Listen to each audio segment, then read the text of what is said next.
You can't focus on the evil and the chaos that's going on in the world while also trying to manifest eternal peace, internal peace, and a beautiful, vibrant, positive life for yourself. They just don't even go hand in hand. Like they're on opposite end of the spectrum.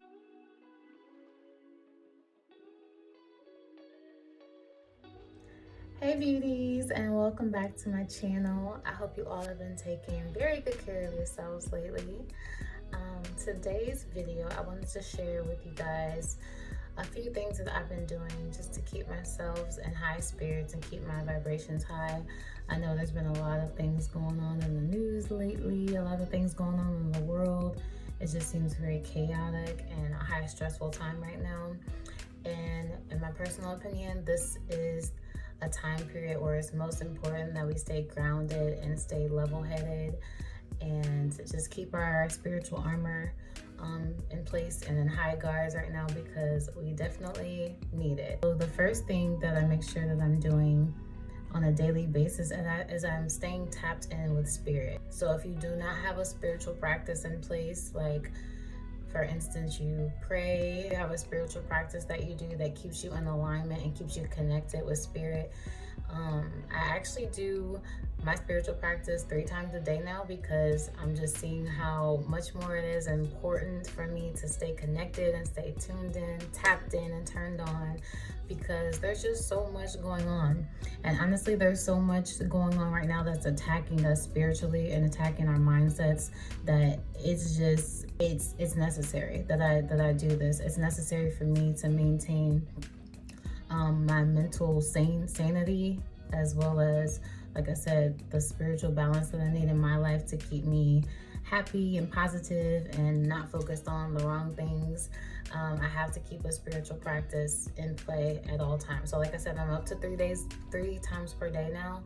And this isn't something that is, that I'm religious about. I'm doing this based off of how I'm feeling day to day. So some days I might not need to do it 3 times a day. But for the most part, I've just been tapping in 3 times a day just to make sure I'm grounded, I'm peaceful, my internal peace is on point, I'm spiritually guarded and protected, So my second tip is to reset or calm the mind. And I do this by either reading something. I could be listening to an ebook, a motivational or inspirational ebook that I like. I can actually sit down and make time to read my favorite book or a book that I'm into. I can turn on a lecture of my favorite spiritual teacher that I like to listen to. Something that's just going to take my mind to a higher frequency, or a frequency in which that is going to make me feel vibrant or powerful. In these states, in these times where we feel like our power is being zapped from us, or we feel like there's nothing that we can do, it's so important that we tune into ourselves, reiterate our power, reset our minds, rest and calm our minds. We're so into so many different things at such a short time. A lot of us are walking around very anxious, very depressed,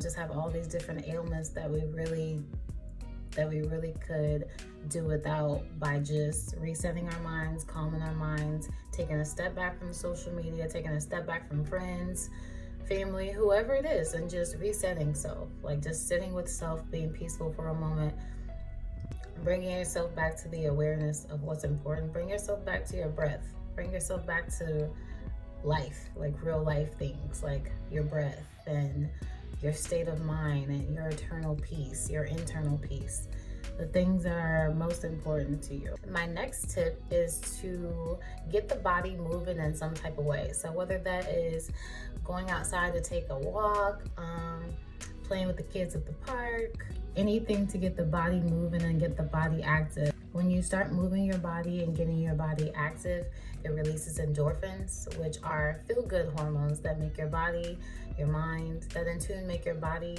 feel good, and you start feeling even better just by getting up and moving your body around. I recommend just taking a walk outside. That way you get your ecotherapy in, as well as you get to move your body and get those feel-good endorphins working. My next tip is to eat better. Now, I'm not saying this as if you need to go vegan or you need to go vegetarian. That's all up to you. That's based on how you choose to live your life, what benefits you, what doesn't benefit you. But when I say eat better or just make better eating choices per day, I'm saying that because eating is something that's so heavily influences our feelings and the way we can feel about ourselves, the way we can feel about our day in general, the way our mind, the levels that our mind is going to go to. We might start thinking about something negative, something that's self-sabotaging, and it all could have came from the food that we ate. So just be more mindful. Me, honestly, I've just been eating less. I noticed that my body doesn't need to consume so much food at certain periods of time. I'm not hungry. When I consume less, my body has more energy for me to work off of also. So I keep that in mind. The less food that I consume, the more energy that I have. Intermittent fasting has been something that I've been exercising for like the last few years. Honestly, I just take long periods of time in between the times that I eat, or I have a short window within my day of my time periods that I can and can't eat. So usually I'll open it up at noon.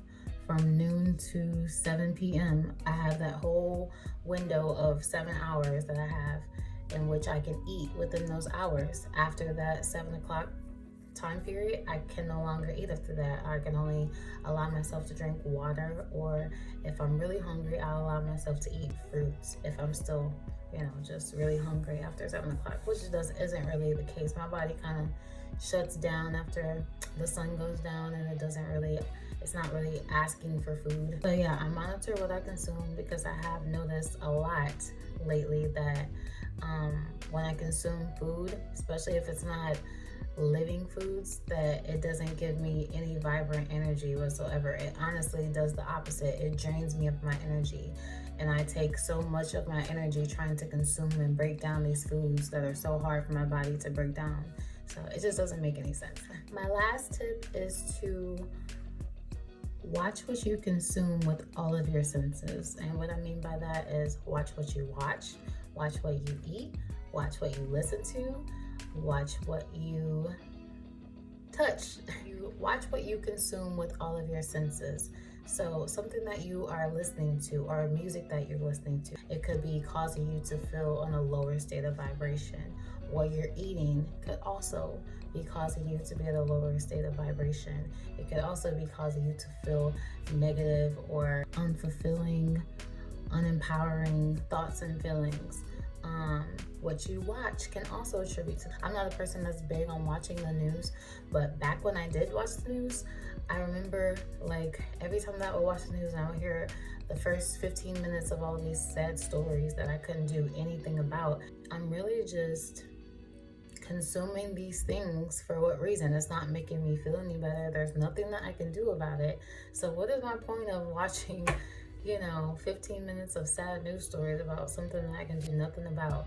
If I can't do anything about it, then what benefit is it serving me by me watching it, or me listening to it, or me eating it? So that's how I tend to look at life now, and that guides me in how I make my choices. I look at choices like this now. It's either aiding in my benefit or it's aiding in my demise.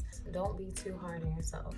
We are all a work in progress, where none of us are perfect. We are here every day striving to get it right and be better than we were the previous day. So don't be too hard on yourself.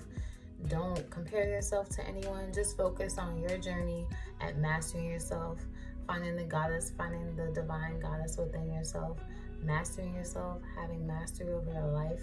You have the power to make your life and create your life the way you desire it to be. The attitude of gratitude. The attitude of gratitude, I feel like, will take you so far in this life. I feel like we so easily, as Americans, because we're spoiled and we're used to having our way, so easy for us to overlook things to be grateful for. So when I wake up, I make a list. Either I write it down or I make it in my mind of 10 things tops that I'm grateful for each and every day. And it automatically creates this space and this energy around me to where I'm just like full of life. I'm so grateful for the things that I have. in this present moment. I'm so grateful for the things that are on their way to me. An attitude of gratitude always makes space for more to come into my life, for more blessings. Say you are where you are now, right? But you have everything in the world to complain about. You're coming from a place of lack, and those are the frequencies. That is the vibration that you're sending out into the universe. Lack, that I don't have this, I don't have that. Now, when you scratch that and you come from the attitude of gratitude, you're already giving thanks for everything that you have in your existence, present moment. So you're sending out, that's a completely different vibration that you're sending out. It's not coming from the place of lack. It's coming from, I'm already prosperous and abundant with where I am right now. So anything else that I receive on top of that is just more to be grateful for. My motto in my life is, if I can't control it and I can't do anything about it, then I don't focus on it. You can't focus on the evil and the chaos that's going on in the world while also trying to manifest eternal peace, internal peace, and a beautiful, vibrant, positive life for yourself. They just don't even go hand in hand. Like, they're on opposite end of the spectrum. You know what I mean? Like, here you have negativity and chaos and stress and fear, and then on the other hand, you're trying to manifest peace and serenity and abundance and prosperity. Like, those two don't even go together. But that's all I have for this video. Thank you all for watching. I hope that you were able to take something away from this video valuable to use in your everyday life. And I'll see you guys in the next one.